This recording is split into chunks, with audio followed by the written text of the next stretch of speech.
ذی الحج کا چاند دیکھنے سے پہلے پہلے یہ کام لازمی کر لیں۔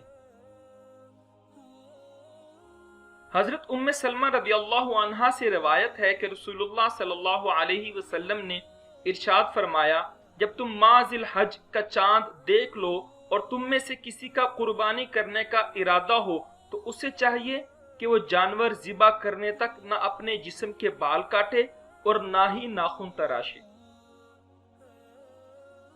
قربانی کرنے والوں کے لیے یہ مستحب عمل ہے، اور اگر کسی وجہ سے ناخن یا بال کاٹ لیں تو اس کی قربانی پر اس عمل کا اثر نہیں ہوگا۔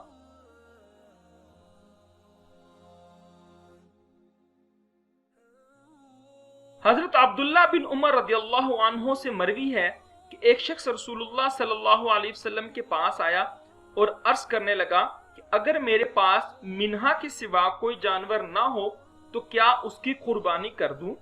منہا اس جانور کو کہتے ہیں جو دوسرے نے اس لیے دیا ہو کہ کچھ دن اس کے دودھ وغیرہ سے فائدہ اٹھائے اور پھر اس کے مالک کو واپس کر دے۔ نبی کریم صلی اللہ علیہ وسلم نے فرمایا، نہیں، لیکن تم اپنے بال اور ناخن کٹواؤ اور منہ زیر ناف کاٹو، اس میں تمہاری قربانی خدا تعالی کے نزدیک پوری ہو جائے گی۔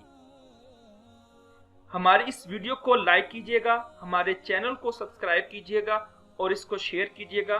بہت شکریہ۔